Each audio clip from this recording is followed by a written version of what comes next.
Hello दोस्तों, आप लोगों का जेनिथ क्लासेस 91 के यूट्यूब चैनल पर स्वागत है।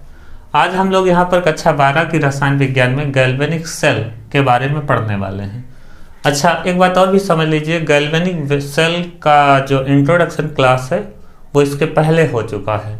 आप लोग ये डायरेक्टली यही वीडियो देख रहे हैं तो आप लोगों से रिक्वेस्ट है कि इसके पहले वाली वीडियो अवश्य देख लें, क्योंकि गैल्वेनिक सेल के बारे में पूरी जानकारी तभी आप समझ पाएंगे या जानकारी ले पाएंगे जब आप इंट्रोडक्शन क्लास देखा होगा गैल्वेनिक सेल का। ठीक है, तो यहाँ पर हम लोग ये सीखेंगे गैल्वेनिक सेल में जो दो अर्ध सेल होते हैं, अर्थात दो अलग अलग पात्रों में अभिक्रिया होती है। ठीक है, तो किस पात्र में ऑक्सीकरण होगा और किस पात्र में अपचयन होगा, अर्थात अलग अलग धातुओं के जो हमारे इलेक्ट्रोड लगे होंगे तो किस इलेक्ट्रोड पे ऑक्सीकरण होगा और किस इलेक्ट्रोड पे अपचयन होगा, इसकी जानकारी हम लोग सबसे पहले यहाँ पे हासिल करेंगे। तो देखते हैं हम लोग, ये पहला पात्र है और ये दूसरा पात्र है। एक में हम मान लेते हैं जिंक, यहाँ पे धातु है Zn, ठीक है, जस्ता, और इसमें क्या है ZnSO4 अर्थात जिंक सल्फेट का ही विलयन भरा है। जब कोई धातु होगी और उसी के लवण का जलीय विलयन भरा होगा उस पात्र में, तो उस पूरे सिस्टम को हम लोग क्या कहेंगे, अर्धसेल कहेंगे। तो इसमें मान लेते हैं हम ये रॉड कॉपर की है, तो यहाँ पर कॉपर सल्फेट का विलयन भरा है। क्या भरा है? कॉपर सल्फेट का विलयन। जो धातु रहेगी उसी के लवण का जलीय विलयन रहेगा, एक्वस सॉल्यूशन रहेगा। तो यहाँ पर ये हमारा पहला जिंक धातु का जो इलेक्ट्रोड हो गया, एक कॉपर का हो गया। तो यहाँ पर सबसे बड़ी बात यह है कि हम कहने किस इलेक्ट्रोड पे कहें ऑक्सीकरण होगा, किस इलेक्ट्रोड पे अपचयन होगा। तो इसको जानने के लिए हम लोग क्या करेंगे, विद्युत रासायनिक श्रेणी का उपयोग करेंगे। ठीक है, एक मिनट देखिएगा जरा। विद्युत रासायनिक श्रेणी में जो धातु ऊपर होगी उस इलेक्ट्रोड पे हमारा होता है ऑक्सीकरण, और जो धातु नीचे होगी उस पे होता है अपचयन। तो इतनी बड़ी विद्युत रासायनिक श्रेणी है, इसका हम लोग आप सीरियल याद करना है। ठीक है, घबराने की कोई बात नहीं, सीरियल याद करना हमारी जिम्मेदारी है और आप लोगों को बहुत आसानी से याद हो जाएगा। ठीक है, उसके लिए हमने एक ट्रिक अपनाई है। ठीक है, उस ट्रिक को समझते हैं और पूरे विद्युत रासायनिक का हम लोग क्रम याद कर लेते हैं, और उस ट्रिक को अपना करके हम ये ज्ञात कर सकते हैं कौन सी धातु ऊपर है कौन सी नीचे है। तो देखिए, पहले थोड़ा और समझ लेते हैं इसके बारे में, फिर हम लोग ये सीखेंगे कि कौन सी धातु ऊपर होगी कौन सी नीचे होगी। ये तो ऐसा लिखा है, लेकिन लिखे के अनुसार हम लोग अपने दिमाग में सीरियल कैसे याद रखेंगे, ठीक है, ये आपको समझना है। तो एक बार फिर से देख लेते हैं अर्धसेल क्या होता है। जब किसी धातु की क्षण को उसी के लवण के विलयन या आयनिक विलयन में डुबोया जाता है, तो उस सिस्टम को ही हम लोग क्या कहते हैं, एक अर्धसेल कहते हैं। अर्थात जो गैल्वेनिक सेल है वो दो अर्धसेलों से मिल करके बना होता है। इससे अच्छे से लपेट करके तार निकाल लेते हैं और इससे भी अच्छे से लपेट करके तार निकाल लेते हैं, और यहाँ पर हम लोग क्या करते हैं, वोल्टामीटर जोड़ देते हैं V।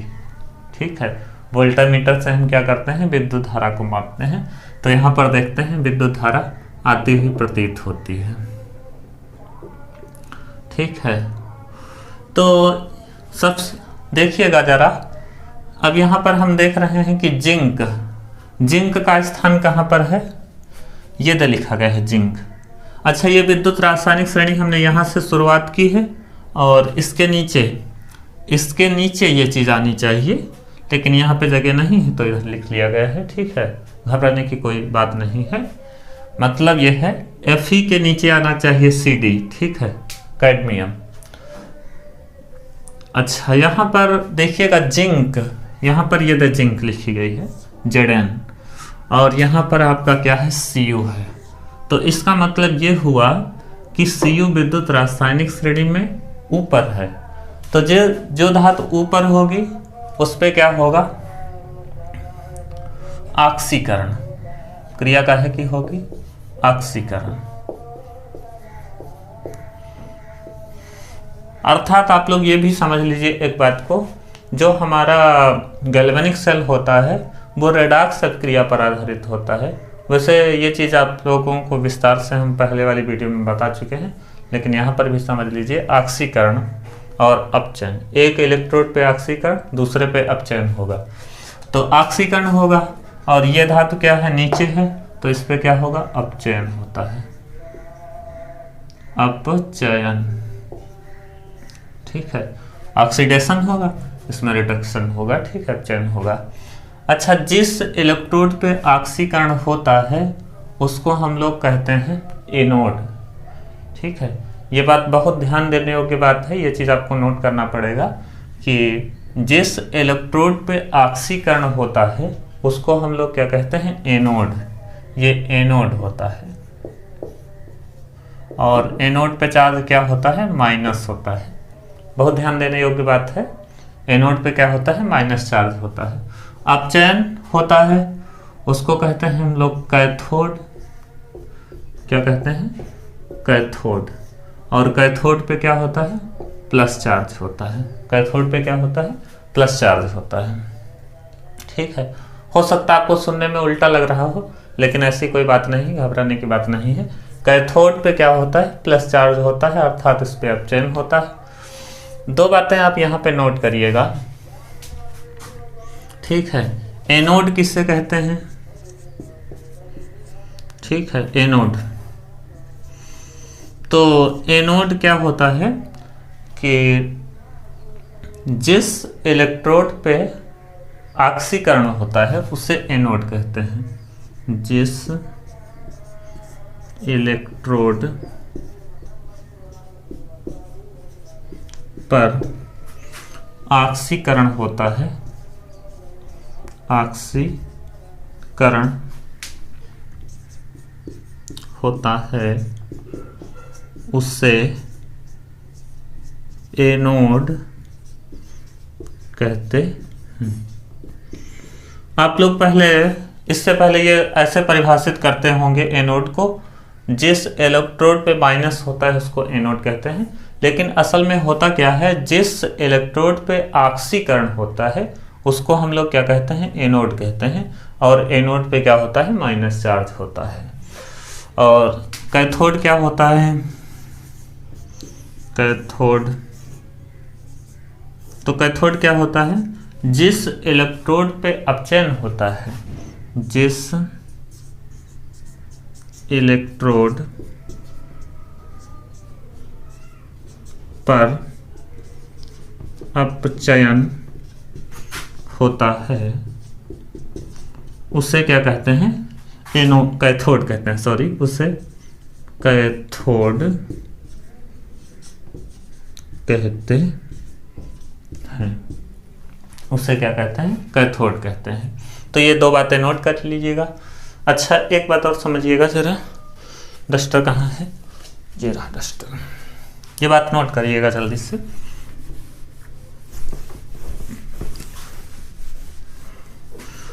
अच्छा, थोड़ी बात और सीखते हैं। ये आप लोग यहाँ पे सीख पाए कि जो धातु ऊपर रहेगी उस पे ऑक्सीकरण होगा, वो एनोड का कार्य करेगी। जो धातु विद्युत रासायनिक श्रेणी में नीचे होगी उस पे अपचयन होगा, वो कैथोड का कार्य करेगी। अच्छा, इसके बाद हम ये सीखते हैं धातुओं का सीरियल। अच्छा, एक बात और यहाँ पर सीख लेते हैं, विद्युत रासायनिक श्रेणी क्या होती है, कि अलग अलग धातुओं के जो मानक इलेक्ट्रोड विभव होते हैं वो अलग अलग होते हैं।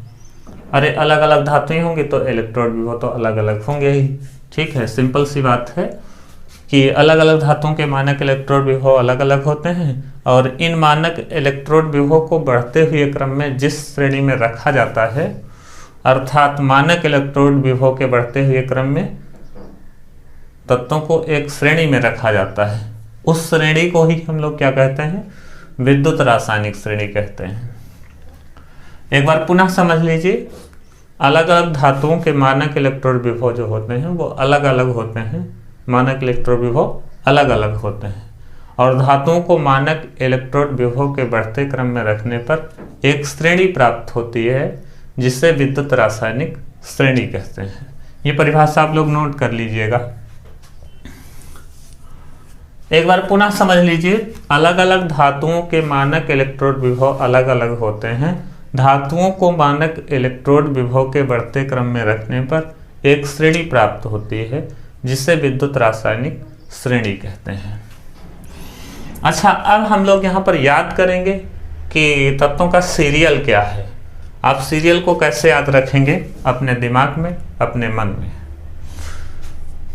तो इसके लिए हम एक तरीका अपनाए हैं, उस तरीके से हम लोग इसको देखेंगे।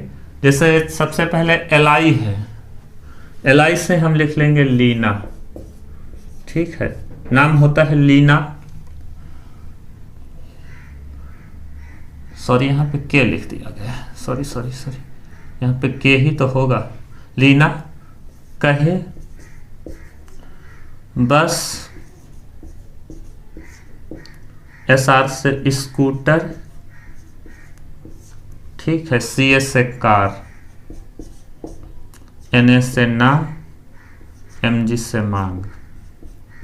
ठीक है, बहुत इंटरेस्टिंग लाइन बन रही है। लीना कहे बस स्कूटर कार ना मांग, ठीक है। इससे हम ये सीखेंगे जैसे लिथियम और पोटेशियम को मिला करके हमारा अर्धसेल बने, तो हम कह सकते हैं कि लिथियम इलेक्ट्रोड पे ऑक्सीकरण होगा और पोटेशियम इलेक्ट्रोड पे क्या होगा, अपचयन होगा। तो पहली लाइन याद करिए आप लोग, लीना कहे बस स्कूटर कार ना मान। फिर अगली लाइन है Al से आल कह देंगे और Mn से मन, आलमन। Zn से जाने, आलमन जाने। Cr से कर्मों का और Fe से फल, ठीक है। यह भी बहुत इंटरेस्टिंग लाइन है, आलमन जाने कर्मों का फल। यहां से एल्युमिनियम से आलमन जाने कर्मों का फल। अच्छा, इसके आगे देखिएगा जरा, एक मिनट, इसको डार्क कर लेते हैं।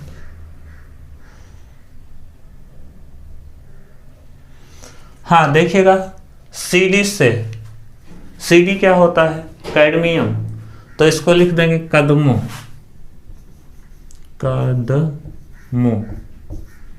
कदमों। CO से को, Na से ना, Sn से सुन, और Pb होता है लेड ना, Pb, तो ले कोई, कदमों को ना सुन ले कोई, ठीक है। ये लाइन बनेगी।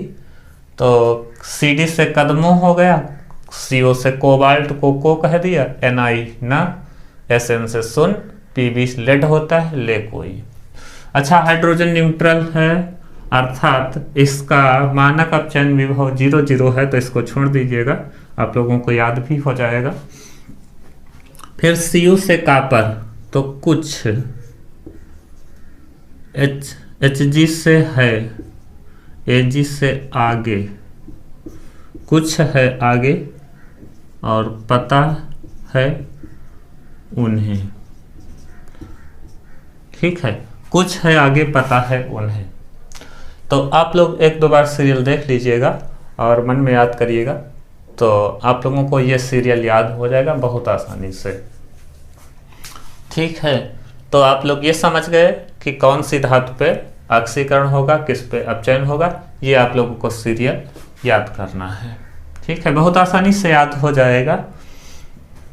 अच्छा, इसके बाद हम लोग यहाँ पर पढ़ लेते हैं, ये जो हमारा दो अर्धसेल होते हैं, अर्थात तो हमारे अर्धसेल होते हैं, इसमें जो ये इनको आपस में जोड़ने के लिए एक लवण सेतु लगा होता है, ठीक है। तो लवण सेतु के कार्य पढ़ लेते हैं। लवण सेतु करता क्या है कि जैसे मान लो यहाँ पर जो अलग अलग धातुएं हैं हमारी, तो धातुओं में इलेक्ट्रॉन होते हैं, इन विलेनों में इलेक्ट्रॉन नहीं जा सकते, अर्थात धातुओं में ही बने रहते हैं। तो इसमें होगा क्या कि इस पे माइनस चार्ज आ रहा अर्थात इलेक्ट्रॉनों की अधिकता है, और इस पे प्लस चार्ज आ रहा है, इसमें इलेक्ट्रॉनों की क्या है, कमी है। तो इलेक्ट्रॉन क्या करेंगे, इधर से इधर को गति करेंगे।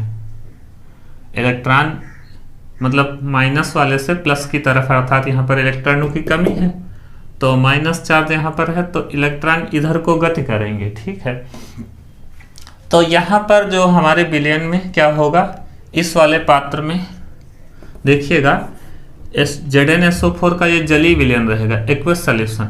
यहाँ पर CuSO4 का एक्वस सॉल्यूशन रहेगा, तो ये टूट जाएगा। काहे काहे में टूटेगा, Zn++ में टूटेगा और SO4 माइनस में टूटेगा। इधर ये टूटेगा Cu++ में और SO4 माइनस में। यदि इनका जलीय विलयन रहेगा इसमें और इधर इसका जलीय विलयन रहेगा इस पात्र में, तो जैसे मान लो हम यहाँ पर इलेक्ट्रॉन देख रहे हैं, तो यदि इन दोनों अर्धशेलों को यदि लवण सेतु से ना जोड़ा जाए तो इसमें जो इलेक्ट्रॉनों की गति है अर्थात वो अल्प समय के लिए होगी, अर्थात क्षणिक समय के लिए होगी। लेकिन इनको लवण सेतु के द्वारा जब जोड़ दिया जाता है तो इलेक्ट्रॉन इधर को गति करता है, लेकिन इन विलयनों में आवेश, जैसे यहाँ पर इलेक्ट्रॉनों की अधिकता है तो SO4 जो होगा माइनस इस वाले विलयन से इसमें गति करेगा। ठीक है, तो ये क्या करता है, लवण सेतु दोनों अर्धशेलों के बीच विद्युतीय संपर्क को जोड़ता है, अर्थात विद्युतीय संपर्क को बनाए रखता है। तो यहाँ पर लवण सेतु, और इसमें क्या भरा होता है, जेलीनुमा पदार्थ भरा रहता है जो इलेक्ट्रॉनों का आवेश का आदान प्रदान करता है, अर्थात SO4 माइनस यहाँ से होकर के इसमें जाएगा। ठीक है, तो लवण सेतु के कार्य हम लोग यहाँ पे पढ़ लेते हैं।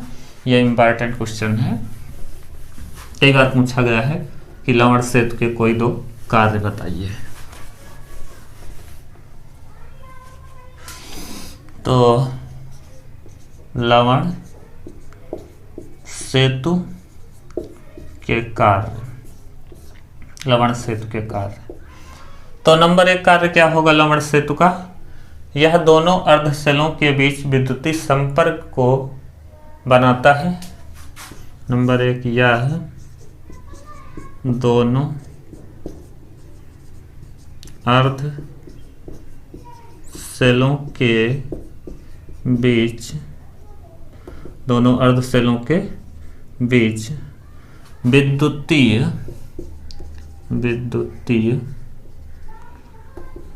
बीच विद्युतीय संपर्क को बनाता है। ठीक है, नंबर 2 कार्य क्या होगा कि ये दो विलयन हैं अर्थात जलीय पदार्थ हैं या जलीय द्रव हैं, ठीक है, या आप केवल द्रव ही कह दीजिए। ठीक है, दोनों द्रवों को आपस में मिलने से रोकता है। ठीक है, यह क्या करता है, दोनों द्रवों को आपस में मिलने से रोकता है। यह दोनों द्रवों को आपस में मिलने से रोकता है। क्या करता है, दोनों द्रवों को आपस में मिलने से रोकता है। नंबर 3 कार्य क्या होता है, वैसे 2 ही कार्य पूछे जाते हैं प्रायः, लेकिन एक कार्य और पढ़ लेते हैं। यह क्या करता है, दोनों द्रवों के संधि पर उत्पन्न होने वाले संधि विभव को रोकता है। यह दोनों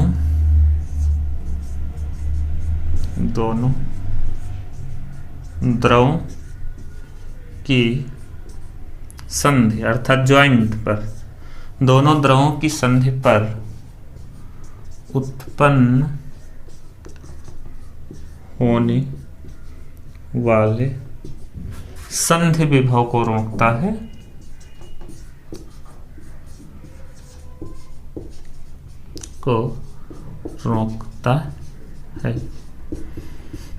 ठीक है, संधि विभव को रोकता है। तो दोस्तों इस वीडियो में इतना ही रखते हैं, फिर मिलते हैं एक नए टॉपिक के साथ। जय हिंद, वंदे मातरम।